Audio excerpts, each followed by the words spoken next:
நம்ம சப்ஸ்கிரைபர் ஒரு கமெண்ட் பண்ணியிருக்காங்க, லைவ்ல எப்படி தம்ப்நெயில் ஆட் பண்ணுறது அப்படின்னு சொல்லிட்டு. இந்த வீடியோ நீங்கள் ஃபுல்லாக பாருங்கள், ரொம்ப ஈஸியாக ஆட் பண்ணலாம். ஒன்று கிரியேட் பண்ணி கேலரியில் வச்சுக்கோங்க, அப்படி இல்லை அப்படின்னா டேரெக்டாகவும் தம்ப்நெயில் ஆட் பண்ணிக்கலாம். சாதாரணமாக லைவில் போகிற வியூஸை விட நீங்கள் கஸ்டம் தம்ப்நெயில் வச்சு லைவ் பண்ணிங்கன்னா இன்னும் அதிக வியூஸ் கிடைக்கும். நிறைய பேர் கிளிக் பண்ணி வீடியோவை பார்ப்பாங்க. ஸோ முடிஞ்ச வரைக்கும் நீங்கள் எப்போ லைவ் ஸ்ட்ரீமிங் பண்ணிங்கன்னாலும் யூடியூப்பில் தம்ப்நெயில் ஆட் பண்ணி அதுக்கப்புறமா லைவ் பண்ணுங்கள். ஓகே, வாங்க பார்ப்போம் எப்படின்னு.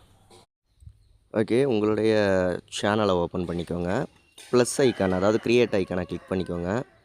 லைவுங்கிறத கிளிக் பண்ணிக்கோங்க. லைவுங்கிறத கிளிக் பண்ணிவிட்டு இந்த இடத்துல பென்சில் மார்க் இருக்கும். பென்சில் மார்க்கை கிளிக் பண்ணுங்கள். அதாவது சேனல் நேமுக்கு பக்கத்துலேயே பென்சில் மார்க்கை கிளிக் பண்ணிவிட்டு மேலே தம்ப்நெயில் ஆப்ஷன் இருக்கும். அந்த ஐக்கானை கிளிக் பண்ணிக்கோங்க, பென்சில் ஐக்கானை.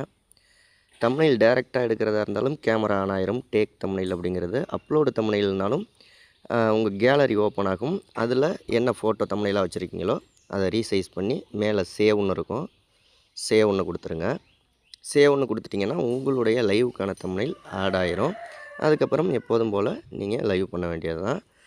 வேறு யூடியூப் ரிலேட்டடாக எந்த டவுட்டாக இருந்தாலும் இந்த வீடியோ கீழே கமெண்ட் பண்ணுங்கள். அதற்கான வீடியோ நெக்ஸ்ட் வீடியோ மேக் பண்ணி போட்டுடலாம். இந்த வீடியோ யூஸ்ஃபுல்லாக இருந்துச்சு அப்படின்னா ஒரு லைக் பண்ணுங்கள். யூடியூப்பை பற்றி நிறைய விஷயங்கள் தெரிஞ்சுக்கணுன்னா நம்ம சேனலை சப்ஸ்கிரைப் பண்ணிக்கோங்க.